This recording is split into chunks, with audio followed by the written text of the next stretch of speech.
All right, let's take a look at this. Look at the beautiful little number 3 with the heat ring. Well used. Well used.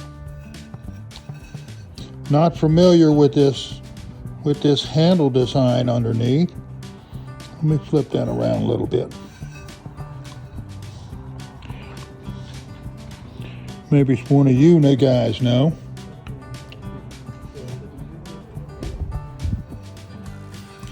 Can't make out any markings yet.